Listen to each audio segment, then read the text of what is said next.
Hello, grade 10 students. In this video, we're going to talk about the nervous system, part 3.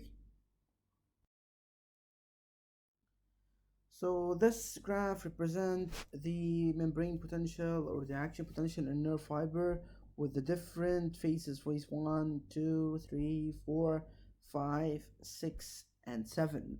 These are the different phases of an action potential where 1 represents the resting potential where no stimulus is applied. Number 2 represent the artifact, which is called the hypopolarization. We said that polarization is negativity, hypo decrease. So hypopolarization, it's decrease in the negativity. Phase number 3 represents the depolarization. We're going to move to the positive. And number 4, which is this region number 4, it represents the inversion of polarity, moving from the positive down to the negative. And then we have phase number 5, repolarization, where negativity is retained back. Phase 6 represent the hyperpolarization. Hyper means that high, like we say hyper active. So hyperpolarization, it's increase in the polarity, meaning that increase in the negativity. And phase number 7, which is returning back to the resting potential. So as a revision, this represent the phases of an action potential, where phase number 1 represent the resting potential minus 70 millivolt where no stimulus is applied. Phase 2, it represents the hypopolarization, decrease in the negativity, as well it's called artifact.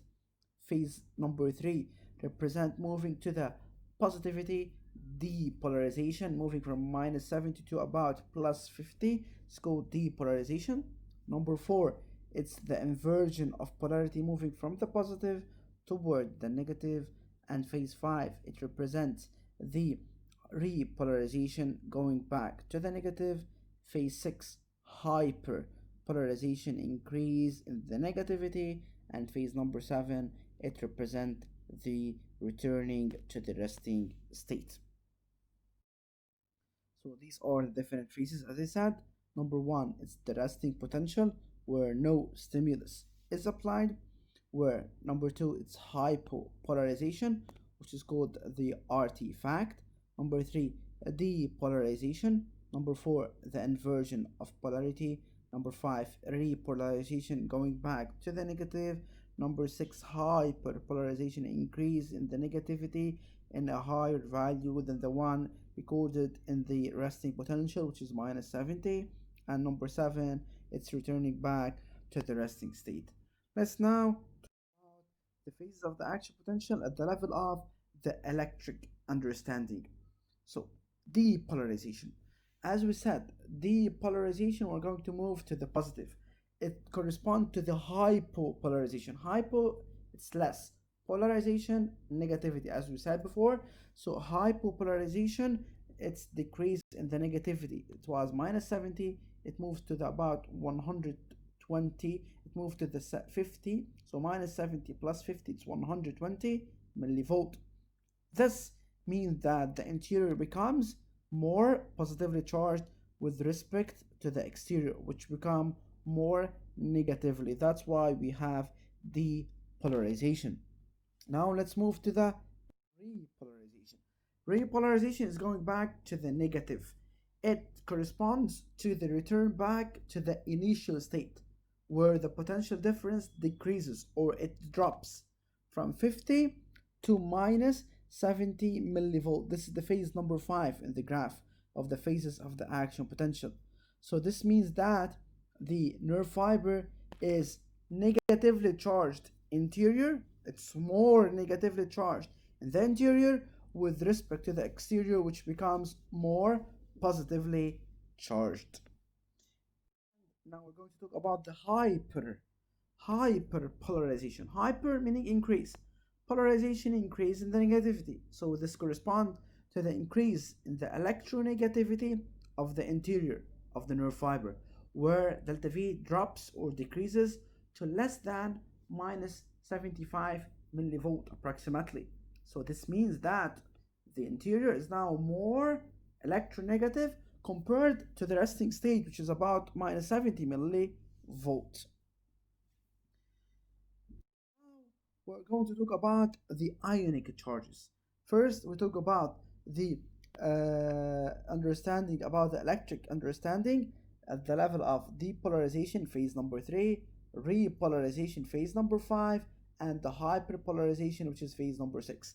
Now we're going to talk about the ionic changes, the differences at the level of the ions. First of all, let's start with the resting phase, resting state. It corresponds to the delta V is equal to minus 70 millivolt. So in this state, the cell membrane is highly permeable to K plus. So more K plus on the inside and more Na plus will be on the outside. This happens in the resting phase. So you have to know that more K plus will be on the inside and more Na plus will be on the outside. Why? Because the membrane is highly permeable to K plus than that of the Na plus. Number 3, the depolarization. Depolarization meaning now moving toward the positive. So the membrane permeability to Na plus will increase. So more Na plus channels will open. So more gates for Na to enter. And the permeability to the K plus decreases. K channels or K gates, potassium gates, will close. So more positive charges will accumulate on the interior of the fiber. As such, it becomes more electropositive. So here, depolarization, repeated, the membrane to permeability to Na plus will increase and more Na plus channels will open and permeability to K plus will decrease, K plus channels will close. So more positive charges accumulate on the interior of the fiber. As such, it becomes more electropositive. Okay, this is the depolarization phase. Let's move down to the repolarization phase. Repolarization phase, as I said, the membrane permeability to Na plus decreases. So the Na plus channels, what will happen for them? They will close and permeability to K plus will increase. As such, K plus channels will open. So more positive charges accumulate on the outside of the nerve fiber. So the interior becomes more electronegative. That's why we move back to the polarity in the phase.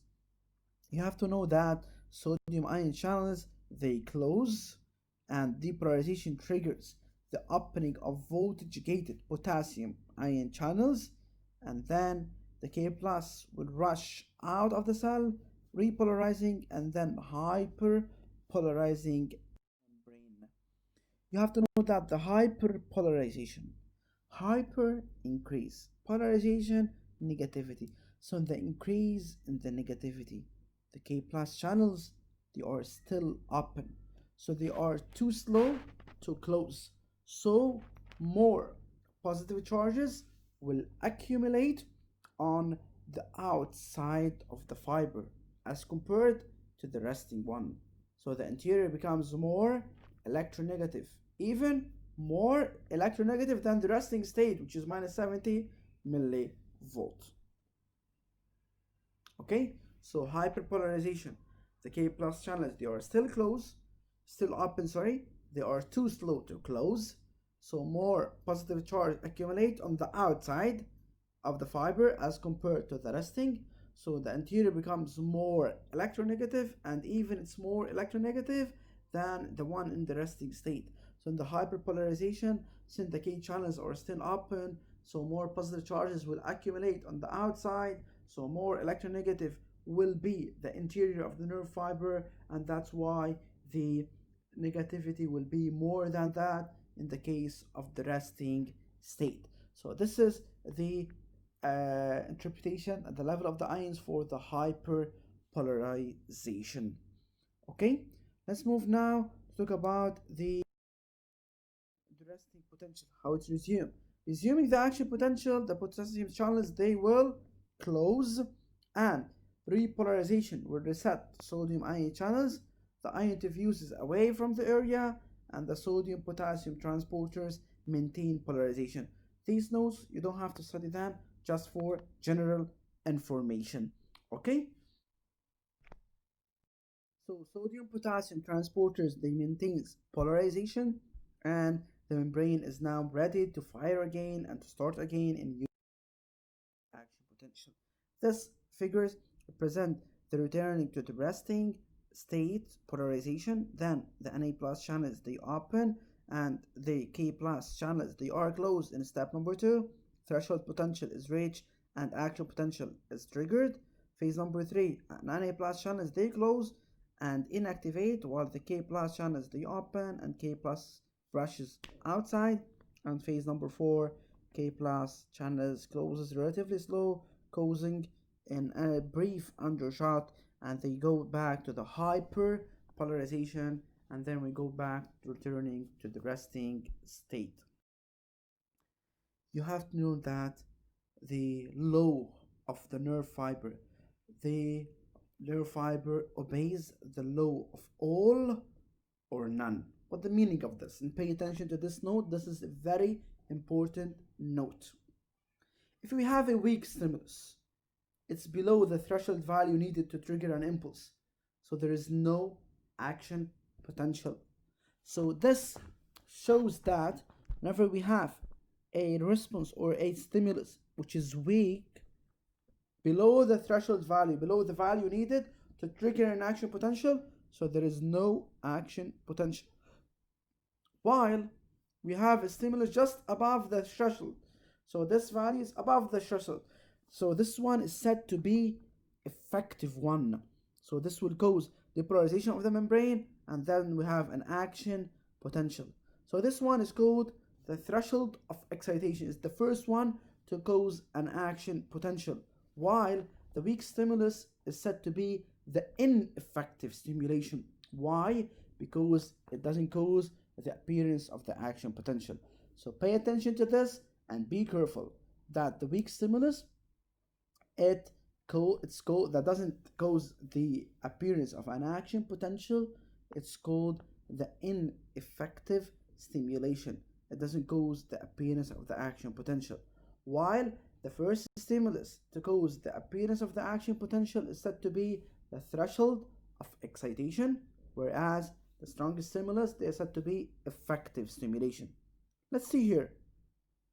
We start threshold 1 and a stronger stimulus. If you see here, all of them they have the same frequency as the one here. So first of all, you have to know that the nerve fiber obeys the law of all or none. Either we have an action potential or not. This is first. Second, frequency, it's approximately the same frequency. No, it's the same amplitude. So amplitude meaning that the value is the same value, but it differs in the frequency. Okay, how many times it repeats itself. So you have to know that the amplitude is approximately constant, while the one that differs is the frequency. So when the nerve zone of a nerve fiber is excited efficiently, depolarization occurs and an action potential is created. This depolarization stimulates the depolarization of the neighboring zone ahead. This is because the previous zone is said to be a refracted period, or it's not excitable. As such, the message propagates forward and never backward, so it moves in only unidirectional manner. So you have to know this important note that the nervous message propagates in a unidirectional manner, meaning that from dendrite to the cell body to the axon to the next cell, dendrite, cell body, axon, and to the next cell, and so on. And it never moves backward, so it moves in a unidirectional manner. So pay attention to this nervous message. It moves or it propagates in a unidirectional manner. the saltatory conduction, the jumping of an impulse between the nodes of Ranvier in a myelinated axon. So this will dramatically increase the speed. So it only occurs in axon having myelin. It increases the speed from 2 meter per second to about 120 meter per second. So it's about 60 times higher or faster. Factors that affect the speed of propagation of the message in a nerve fiber. We said we have the diameter, we said we have the myelination, and we have temperature. T1, T2, nerve fiber 1 temperature is T1 20 degrees Celsius, and in nerve fiber 2 it's T equal 30 degrees Celsius. So the T1 it's less than 2, so the V1 will be less than V2. So we can conclude here that the as the temperature of the nerve fiber increases, the speed of propagation of the nervous message will increase as well.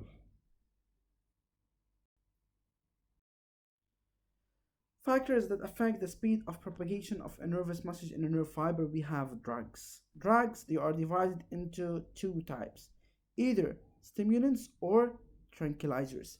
Stimulants, they accelerate the nervous message, like for example the coffee.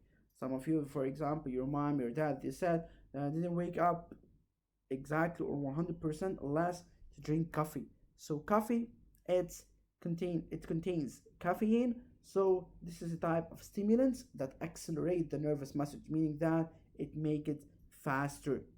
While tranquilizers, they decelerate the nervous message. They make it slower. It's like sleeping pills, for example. Okay. So here we have the figure. We are going to talk here in specific about the dorsal root and about the ventral root. Dorsal root containing the efferent, ventral, efferent. So efferent, it's motor. Afferent, it's sensory. The pathway of the nervous message through a spinal nerve.